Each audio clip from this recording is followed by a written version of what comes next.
Hello friends, आप देख रहे हैं टेक्निकल सागर यूट्यूब चैनल। और आज हम एक बहुत ही इंटरेस्टिंग टॉपिक के बारे में बात करने वाले हैं। मुझसे लोग पूछते हैं और बहुतों ने पूछा है, सर क्या मदरबोर्ड के अंदर या जो इलेक्ट्रॉनिक सर्किट्स होते हैं उनके अंदर सोना होता है? क्या उस सोने को हम निकाल सकते हैं और बेच सकते हैं, पैसे बना सकते हैं? तो इसके ऊपर मैंने काफ़ी रिसर्च की। पिछले 1 महीने से रिसर्च कर रहा हूँ मैं कि क्या सोना कैसे कैसे निकाल सकते हो या कैसे यूज़ होता है। हाँ, जो आपका कंप्यूटर का मदरबोर्ड है उसके अंदर सोना है और आप उसे निकाल भी सकते हैं। देखिए, जैसे मेरे पास अभी एक मदरबोर्ड है, ये ख़राब है। इसमें कुछ देख सकते हैं आप, इसमें से सारे पार्ट्स नोचे हुए हैं, निकाले हुए हैं। तो मैंने इसमें पूरी कोशिश की है सोना निकालने की और हर चीज़ को एनालाइज़ करने की कि कैसे सोना है, कैसे बेचा जा सकता है। वो सब चीज़ मैंने पर्सनली करके देखी है। तो मैं आपको बता दूं कि ये जो मदरबोर्ड हैं इनमें सोना होता है, लेकिन प्योर फॉर्म में नहीं होता। मतलब जैसे कि प्योरेस्ट फॉर्म जो गोल्ड की होती है वो 24 कैरेट होती है, और जो नॉर्मल ज्वेलरीज में यूज़ होती है 22 भी होती है, 19 भी यूज़ होती है। इसमें कम होता है और इसमें पूरा सोना नहीं होता है। जैसे मैं आपको दिखाऊं, अगर जैसे मान लीजिए ये पिन्स हैं, ठीक है। तो ये जो पिन्स हैं इसके अंदर का जो मेटल होगा वो कॉपर होगा, लेकिन जो कॉन्टैक्ट के लिए होगा ऊपर इसकी जो कोटिंग होगी वो सोने की होगी। तो उसको आप अपने आप से कैसे निकालेंगे? बहुत छोटी छोटी पिन्स हैं, बहुत मुश्किल होती है। तो इसको निकालने का मैं आपको तरीका भी बता देता हूँ। केमिकल्स के कुछ कॉम्बिनेशन से आप इसके सोने को निकाल सकते हैं, लेकिन उसके लिए आपको बहुत पैसे खर्च करने पड़ेंगे और उतने पैसे आपको सोना बेचकर नहीं मिलेंगे। इतना सोना नहीं निकलने वाला। कितना, 2 किलो 3 किलो थोड़ी निकल जाएगा इसमें। आपको इतना ही निकल पाएगा कि आपका केमिकल का खर्चा हो जाए। तो फ़ायदा क्या फिर?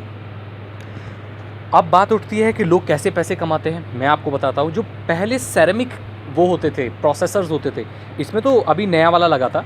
तो सेरेमिक जो होते थे प्रोसेसर्स, वो टूट जाते थे। मतलब उसको अगर आप ज़ोर ज़ोर से मारेंगे तो टूट जाएगा, ईंट जैसे वो टूट जाते थे। तो उसके अंदर सोने की बहुत सारी पिन्स होती थी। हालांकि इसमें भी थी, लेकिन बहुत छोटी छोटी थी। उनमें कोटिंग्स का झंझट था, आप मैनुअली नहीं निकाल सकते हो। तो जो सेरेमिक वाले थे, अगर आपके पास सेरेमिक कैपेसिटर नहीं, प्रोसेसर है, वो थोड़ा बड़ा होता है और उसको आप नीचे पटकेंगे तो वो टूट जाएगा। उसमें जो निकलती हैं वो कोटेड नहीं होती है, वो सोने की पिन्स होती हैं। 18 या 17 कैरेट्स की पिन होती हैं। आप उनको तोड़ तोड़ के निकाल कर सोनार को बेच सकते हैं और वो आपको पैसे दे देगा। अब बात ये उठती है, इसमें से निकाला जाए तो कैसे? मैंने आपको बता दिया, केमिकल के कम्बिनेशन से। और वो केमिकल्स के नाम और प्रोसीजर पूरा मैं डिस्क्रिप्शन में डाल दूंगा, तो आप वहाँ से देख सकते हैं। और अगर आप करना चाहें खुद एक्सपेरिमेंट तो कर सकते हैं। इसके ऊपर ऑलरेडी इंटरनेट पर और वीडियोज़ भी हैं जहाँ पर लोग निकाल रहे हैं सोना। काफ़ी मेहनत करने के बाद 2-2 3 दिन लगे हुए हैं। और यहाँ तक कि जो सिम कार्ड होता है, आपका जो सिम कार्ड होता है ना, उसको आप पलटेंगे तो देखेंगे एक साइड तो प्लेन होती है, एक साइड होती है जिसमें चिप्स होती हैं, सोने की प्लेट्स, मतलब गोल्ड जैसी प्लेट्स होती हैं, उसमें भी सोने की कोटिंग होती है। काफ़ी हद तक आप निकाल सकते हैं उसको। तो मैंने आपको बता दिया कि कैसे कैसे क्या होता है और कैसे सोना आप निकाल सकते हैं इसमें से। सोना होता है इसमें।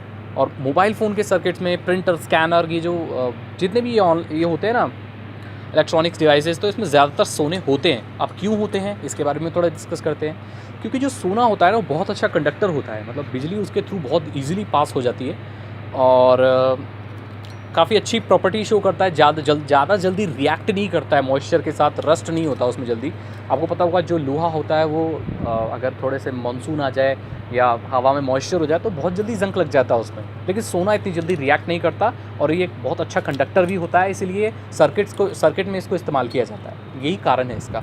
और सोना अगर दूसरे वैल्यू से देखा जाए तो काफ़ी कीमती भी होता है और ये ऐसी प्रॉपर्टीज़ भी शो करता है, इसीलिए इसको सर्किट्स में यूज़ किया जाता है। तो ये पूरी इंडस्ट्री है। लोग लाखों करोड़ों रुपए कमाते हैं जो इसकी इंडस्ट्री चलाते हैं कि स्क्रैप में से आप सोना निकालिए और उसको फिर बेच दीजिए। जैसे यूके में, यूनाइटेड किंगडम में और यूएसए में लोग क्या करते हैं, अपने पुराने कंप्यूटर्स हो गया, पुराने लैपटॉप्स हो गया, पुरानी इलेक्ट्रॉनिक्स हो गया, उनको कबाड़ में बेच देते हैं, कबाड़ में दे देते हैं या कचड़े में फेंक देते हैं। फिर वहाँ से ये जो कंपनी वाले होते हैं जो स्क्रैप्स में से सोना निकालते हैं, वो सारी चीज़ें उठा के ले जाते हैं। उनके पास बड़ी बड़ी मशीनें होती है, उनसे फिर वो सोना निकाल कर सोने के भाव अलग बेच देते हैं। और ये इंडस्ट्रियल गोल्ड होता है। ये जो गोल्ड होता है ना, ये दोबारा से फिर सर्किट्स में यूज़ होता है और जो प्लास्टिक की चीज़ होती है वो अलग कर दी जाती हैं। तो ऐसे ये पूरी इंडस्ट्री भी चलती है और इसमें अच्छे खासे पैसे बनाए जाते हैं। इंडिया में ऐसी कोई ज़्यादा इंडस्ट्रीज़ नहीं है, लेकिन विदेशों में ऐसी इंडस्ट्रीज़ है। इंडिया में हम लोग क्या करते हैं, ऐसा कोई स्क्रैप होता है, टूटा कंप्यूटर होता है, फेंक देते हैं, कुछ नहीं निकालते हैं इसमें से। लेकिन इसमें बहुत सारी चीज़ें काम की भी हो सकती हैं। कई सारे कैपेसिटर शायद काम कर रहे हो, लेकिन अगर आप इलेक्ट्रिशियन नहीं है और आपको इलेक्ट्रॉनिक्स के बारे में नहीं पता है तो आपके किसी काम के नहीं है। आई होप आपको इन्फॉर्मेशन मिल गई होगी कि क्या सोना होता है या क्या होता है इसके अंदर। अगर आपके कोई क्वेश्चंस है तो आप मुझसे पूछ सकते हैं। मेरे चैनल को सब्सक्राइब करें ताकि ऐसी वीडियोज़ आपको आगे भी मिलती रहे। थैंक यू सो मच, मिलते हैं अगले वीडियो में। Good bye.